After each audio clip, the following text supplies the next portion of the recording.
In the previous video, we witnessed how true power in Monaco never needs to announce itself. It simply arrives and reshapes the atmosphere. Today, we go deeper into the night, where billionaire ladies and supercars move with even greater precision. Do you think these women appear like this, or like that? Leave a comment with silence if you believe real authority never performs. Subscribe to the channel so you don't miss what most people never notice, even when it passes right in front of them. How are you? Thank you so much. Thank you. When night falls in Monaco, the city doesn't slow down. It changes identity. Daylight belongs to tourists, cameras, and curiosity. But after dark, Monaco becomes selective. The streets grow quieter, the lights more intentional, and every reflection feels curated. This is no longer a place to explore, it's a place to be acknowledged. Under the glow of street lamps and marina lights, entrances matter more than destinations. Time stretches, movements soften, silence gains weight. What looks calm on the surface is actually a carefully protected stage reserved for those who understand how to move without disturbing the balance. Here, luxury doesn't shine, it absorbs attention. Nothing is rushed, nothing is accidental, and nothing is meant for everyone to see. But if the night is the stage, who is allowed to step onto it and who is only meant to watch from the shadows?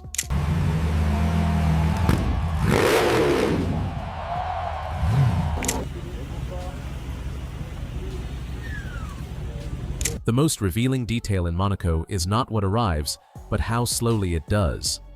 After dark, speed becomes irrelevant. Power has no urgency here. A supercar doesn't rush into view. It glides, allowing the night to adjust around it.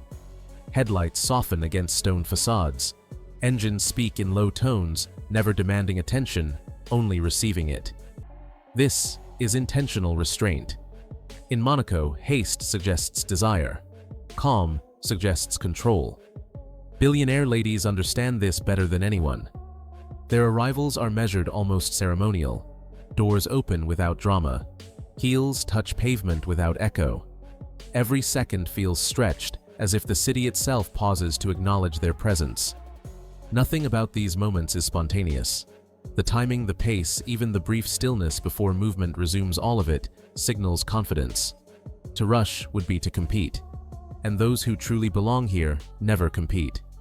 Observers may think it's effortless. It isn't. It's disciplined. It's rehearsed silence. It's the art of arriving without creating disruption while still shifting the atmosphere completely.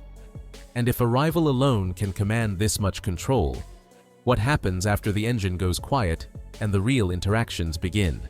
Going to park.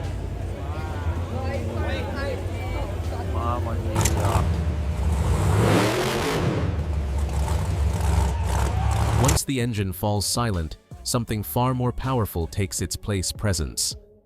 In Monaco, billionaire ladies never announce who they are.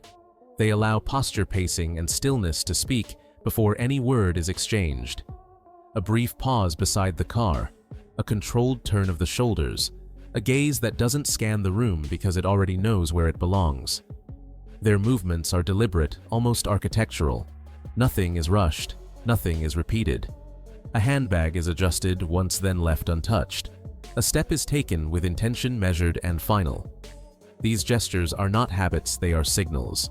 Signals that say this space is familiar, this moment is expected, and this attention has already been considered. There is no search for approval, no reaction to curiosity. Interaction is minimal, filtered, precise. When words are spoken, they are brief. When silence appears, it is calm, comfortable, and quietly dominant. Others respond instinctively. Voices soften, posture changes, distance recalibrates. This is not charm, it is calibration. Every gesture removes noise and increases authority. In a city where wealth is common, these women distinguish themselves not by excess, but by restraint. Not by movement, but by stillness. And if presence alone can reshape the room, what purpose do supercars serve once the woman has already taken control?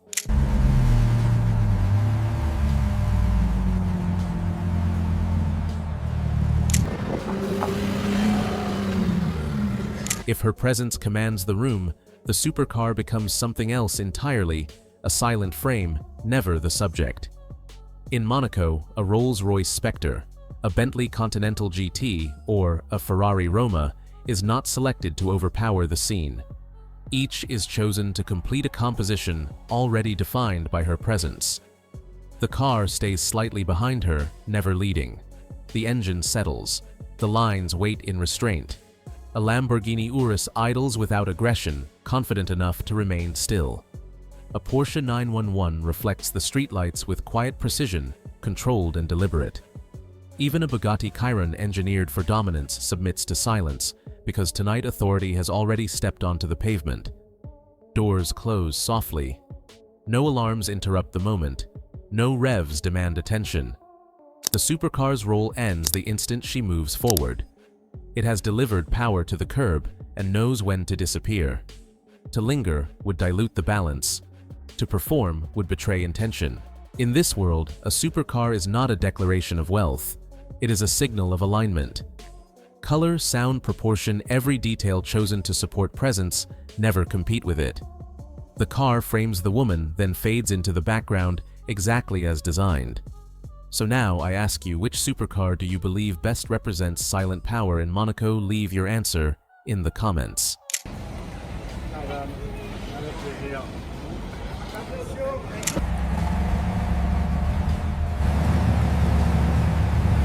When the machine fades into silence, fabric takes control. In Monaco at night, fashion is not decoration, it is strategy. Billionaire ladies do not dress to impress the room. They dress to govern it. Every line is intentional. Every texture chosen to respond to light, not chase it. Silhouettes remain clean, unhurried. A tailored jacket rests perfectly on the shoulders. A silk dress moves only when she moves, never before, never after. Jewelry is minimal, placed where the eye naturally pauses, then stops. Nothing flashes. Nothing begs to be noticed. Control is the aesthetic. There is no excess, no trend chasing. Colors stay disciplined. Deep black muted champagne, soft ivory midnight blue. These tones do not compete with the night, they belong to it. As she walks, the fabric settles, reinforcing composure rather than motion. This is fashion designed for command. It allows her to enter, pause, and exit without losing balance. Others respond instinctively. Voices lower, movements slow, attention narrows. Clothing here does not express personality. It protects position.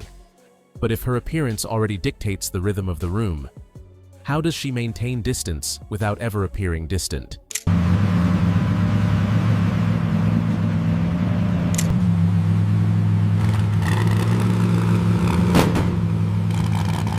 Distance in Monaco is never accidental, it is designed. After appearance has set the tone, billionaire ladies use space as their final instrument of control. They do not stand in the center. They choose edges, corners with visibility, angles that allow observation without participation. Proximity is granted, not assumed. Their gestures remain contained. A slight nod replaces a greeting. A brief pause substitutes for conversation. Eye contact is selective and short, long enough to register authority, never long enough to invite familiarity. The message is subtle, but unmistakable. Access is limited. Others adjust automatically. Steps slow, voices soften. People wait for permission they were never promised. This is not coldness, it is calibration. Distance protects rhythm, prevents interruption, and preserves hierarchy without confrontation. There is no need to isolate.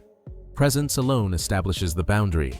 Even laughter, when it appears, is measured, controlled enough to maintain separation, natural enough to avoid suspicion. This is how power stays elegant, by remaining just out of reach.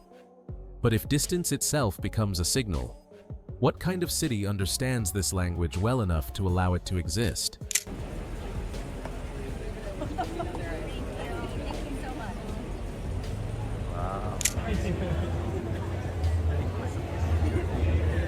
Not every city can host this level of silence. Monaco was built for it. After distance is established and rhythm protected, the environment does the rest. Streets are compact, controlled, and familiar. Security is discreet. Lighting is soft, never intrusive. Nothing here demands explanation. Everything assumes belonging. This is why billionaire ladies can move without friction. No one stares too long. No one interrupts. Staff anticipate rather than ask. Valets respond without signals. The city understands the choreography and removes obstacles before they appear. Monaco does not celebrate excess. It absorbs it. Wealth is so common here that only refinement stands out. Loudness would feel foreign. Urgency would feel exposed. The city rewards those who move with restraint by granting them invisibility when they want it and recognition when they don't. This is not coincidence. It is design. Architecture, culture, and routine align to protect a certain class of movement, one where power flows quietly, uninterrupted, and unquestioned. But when the city itself becomes an ally, what remains once the night ends and the departure begins?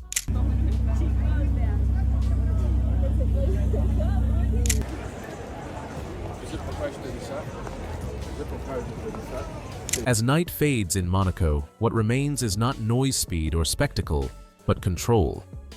We've seen how billionaire ladies arrive after dark through restraint, presence, distance, and a city designed to protect quiet power. Nothing here is accidental. Every movement leaves a trace long after it disappears. So what would you like to explore next? Private yacht moments, elite nightlife encounters, or silent departures at dawn? Leave your choice in the comments. Subscribe to The Silent Lion to keep uncovering this world of unspoken authority. Thank you for watching, and I'll see you in the next episode.